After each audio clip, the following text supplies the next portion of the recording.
আসসালামু আলাইকুম। গভর্নর অসুস্থ, পেছালো দুর্বল 5 ব্যাংকের শুনানি। বিস্তারিত জানতে সম্পূর্ণ ভিডিওটি মনোযোগ সহকারে দেখুন।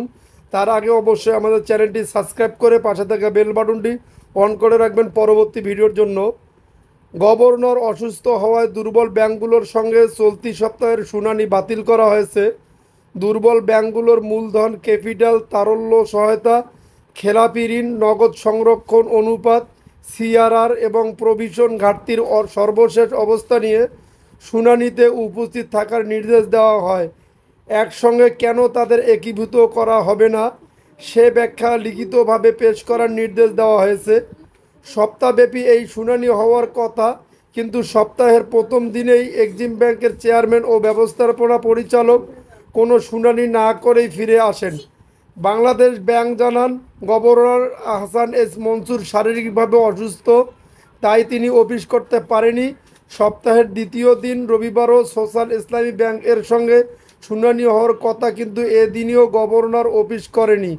সূত্র জানা যায়, চলতি সপ্তাহে দুর্বল সব ব্যাংকগুলোর সঙ্গে শুনানি পেছানো হয়েছে। আগামী সপ্তাহে শুরু হবে বলে জানা গেছে। এ বিষয়ে জানার জন্য গভর্নরের একান্ত সহকারীকে বারবার ফোন করলে তিনি ফোন রিসিভ করেননি।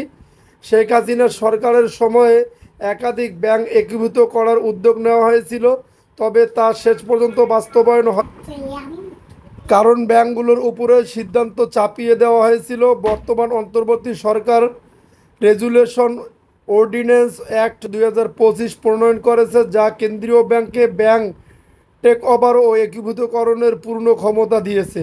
বর্তমান governor doctor Ahsan S Mansur দায়িত্ব নেওয়ার পর বলেছিলেন, অন্তত 10টি ব্যাংক দেউলিয়া হওয়ার মতো পরিস্থিতিতে চলে গেছে। এ বক্তব্য বাজারে আতঙ্ক ছড়ালেও বাস্তবে অনেক ব্যাংকেই আমানতকারীরা টাকা তুলতে না পেরে ভোগান্তিতে পড়ছেন।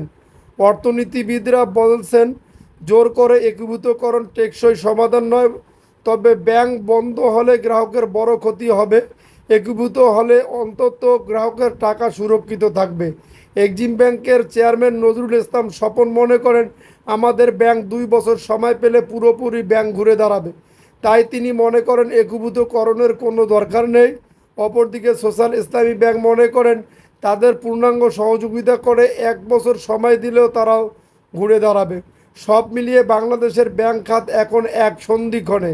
দুর্বল 5 ইসলামী ব্যাংককে একীভূত করে একটি নতুন ব্যাংক গঠনের পরিকল্পনা নিঃসন্দেহে বড় পদক্ষেপ, তবে এটি টেকসই সমাধান হবে কিনা তা নির্ভর করছে প্রক্রিয়াটি কতটা স্বচ্ছ ও পরিকল্পিতভাবে বাস্তবায়িত হয় তার ওপর।